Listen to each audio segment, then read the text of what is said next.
Back here at NSUSpartans.com, we're here with softball interim head coach Heidi Cavallo. We're previewing the 2011 season. It's just around the corner, even though it's only mid-February and the weather's a little warmer today, but softball is already here and spring's coming up. So I guess you could say this 2011 season and the team, when you're coming into the season, there's no set lineup yet. You told everyone in the fall that no one's got a starting spot. You guys got so much more depth than you have this year. I mean, for you guys, that's got to be good that you're pushing these players because you know someone can step right in behind them. It's been really nice to have the depth finally. We haven't had that in the past. We have at least 2 players at every position, which really helps. It's helping the returners step their game up.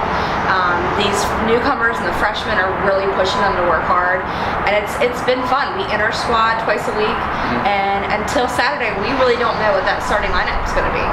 Yeah, like I said, you could use a whole bunch of different starting lineups. Yes. You know, people can play various positions. A couple players that were here last year have switched positions. So I mean, it's definitely, you guys have got that theme going of it's just going to be anytime, anywhere, pretty much.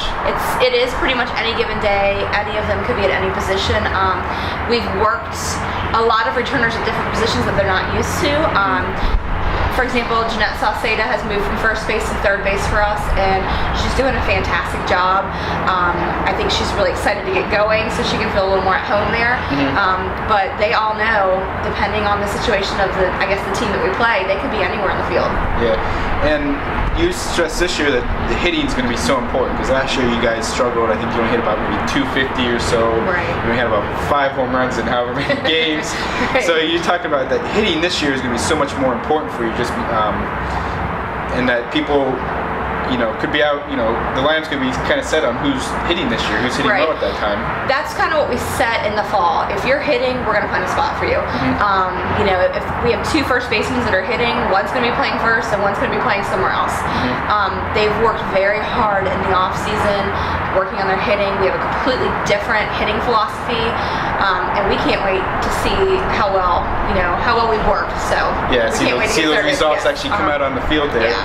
And you talk about having so many different, players to be so many different positions. Lineup can change.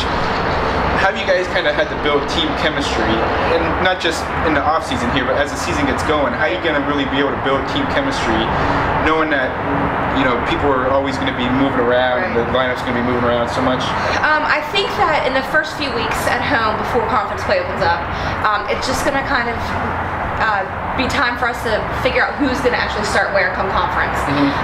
Hopefully by conference time we'll have a set lineup. Yeah. It's just seeing who works well at what positions, who works well in our lineup, and we definitely would love by conference time to have a set lineup. Yeah. I don't want to keep changing it, coming April when we're playing just conference teams. But the first few weeks it is going to be tough. They're not going to know, am I starting here, am I starting there? But they've known that going into it, and so we've mentally prepared for it. So they're ready to do that. Yes. They know I could be starting anywhere at any time. We've talked a lot about role playing and what role they have on the team, so they're prepared for that. Yeah, and then you guys have every game in February and March here, except for at James Madison, everything's at home this year. Right.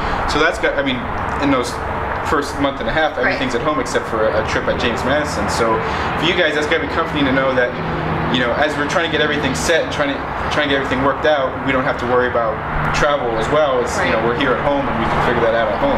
Right. It's going to be nice because it is at home. We're blessed with nice weather, hopefully, for the next month and a half. We have so many newcomers, and a lot of them are local, so we're hoping between being home and on our home field, mixed with maybe a lot of home fans, we've really pushed to try to step up the fan base. It's going to help us, and it's going to help our younger girls just really get into collegiate softball. Yeah, like you said, since a lot of them are local, they can kind of their parents and family will be here, so it'll be a little more comfortable for them. And I guess you could talk about the newcomers here. You got junior college transfer Whitney Holland, and you got 6 freshmen that came in, including a few of them that are going to see time right away and are going to make significant contributions. So kind of talk about what they're bringing to the table. They came in the fall. obviously not knowing anything about last year, and they came in hungry. I mean, from the first week, they stepped it up, and they, between the fall and the winter, have worked harder than any other class I think we have combined. They're not afraid to be a freshman and be a leader out there. They communicate well. We have a nice pitcher-catcher battery of freshmen, Jamie Shuley and Kathy Cortez, which is really nice, and they are both going to make a lot of starts for us as freshmen. We also have Melina Valles, who's a first baseman, and she's pushing a senior to start at first. We have Nikki Jones, who's a freshman who possibly could be a power DH for us. She crushes the ball. And then we'll have a freshman, Morgan Boyd, at shortstop, and she is so quick and so athletic, and she pushes the rest of this team to really work on their speed and their athleticism. And then we round out with a couple of freshmen. We have Alexa Fleming, who will be in the outfield, and the Whitney Holland, who's a junior college transfer. And so she's played, and she knows how the season goes, and she's ready to jump in there. And you said a couple of those girls that could come in right away and provide some power. You said Whitney's a good power hitter, Melina's got some power, even Nikki Jones has got some power there. And so it's not like, hopefully this year there won't be those just 5 home runs, you get a little more over the fence. And We've had a couple off of our live pitching days, and to us that's so exciting because we only had a few last year, and to see it out here when it's 30 degrees and we're hitting off our teammates. I mean, the other day I want to say we had 4 home runs in that inner squad, and I mean they're hitting the ball regardless of the weather. The circumstances are hitting the ball. So we could have a home run derby here at some point. Yeah, that would be nice. But so you talk about you're saying Jamie Shuley, freshman pitcher coming in. You got her and you got Alyssa Velasquez, basically a good 1-2 punch there. I mean, talk about how much you're going to be relying on them to really kind of feed off of each other and provide that punch. Well, Elisa, this is going to be her senior year, and she definitely has that senior leadership on the mound.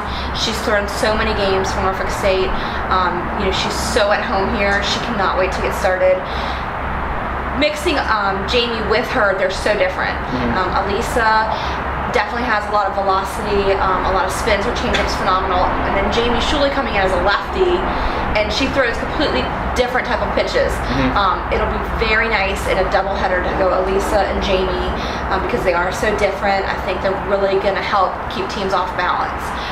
And they have a really good time kind of dueling out here during inter squad, so we're excited to get them going. Yeah, and like you said, it's kind of that mentality of people pushing other people to make yourself better. Yes. A lot of times, like you said, you didn't have depth before, so people could get a little complacent. Well, no complacency now because you don't perform. You don't have time to be complacent now. Yeah, someone's behind you, right on your back. Absolutely. And like I said, and you're talking about catcher is probably the thinnest, where you're thinnest right now. You got depth everywhere else, but catcher, you really have one true catcher, freshman Kathy Cortez. Talk about what it's going to be like to have a freshman coming in. Basically, she's got to play almost every inning for the whole year almost. I think obviously the key is keeping her healthy. If we keep her healthy, we will be perfectly fine back there. I'm not worried about her being a freshman. She comes from a phenomenal softball background out of California.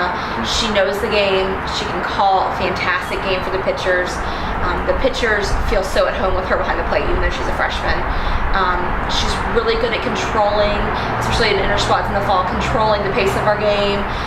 She knows when to take a timeout. She knows exactly what all the coaches want a catcher to know. It's just a matter of her staying healthy and strong all season. She knows we're expecting her to catch almost every inning, and she's definitely up to the challenge. Yeah, I'd say that's definitely a big challenge to catch all those innings when you have double headers all the time. And you got some of the tournaments coming up where you'll play probably about 5 games in 2 days or so, 3 days. So you got a lot of. She's gonna get her. She's gonna earn her stripes right away, basically. Yeah, she has lately. We've been inter squadding, and we really don't have another catcher. So she actually inter squads or catches the whole time during the inter squad. So she's getting her work in. And then at the end we let her hit to make sure she's getting her hitting in.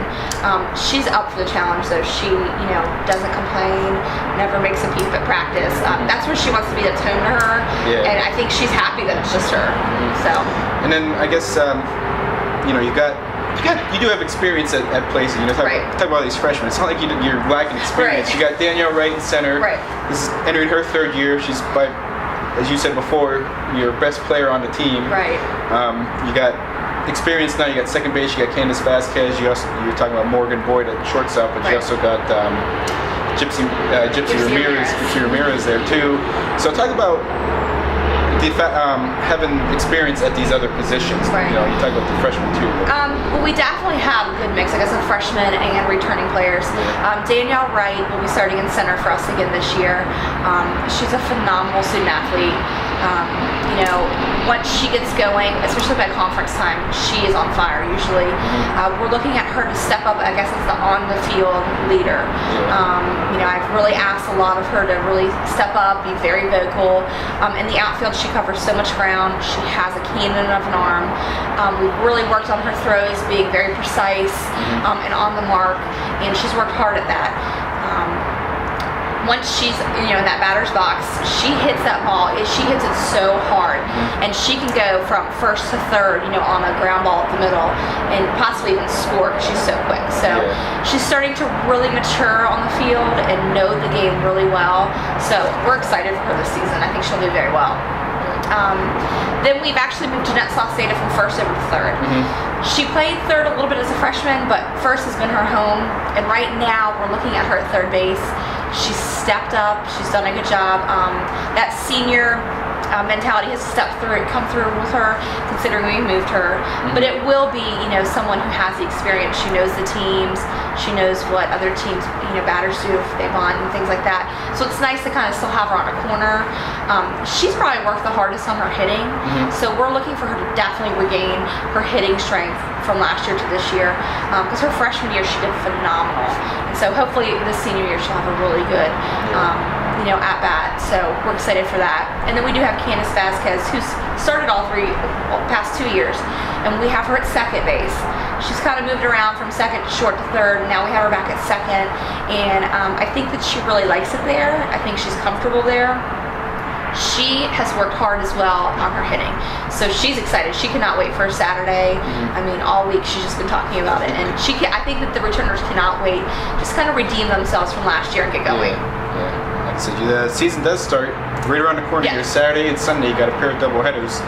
Against North Carolina Central on Saturday and Coppin State on Sunday. Right. And like I said, then it's a big, all-day Saturday, Sunday tournament next weekend, and then basically just season kicks off from there. There's no slowing down at that point. No, forget it started Saturday, so we can't wait.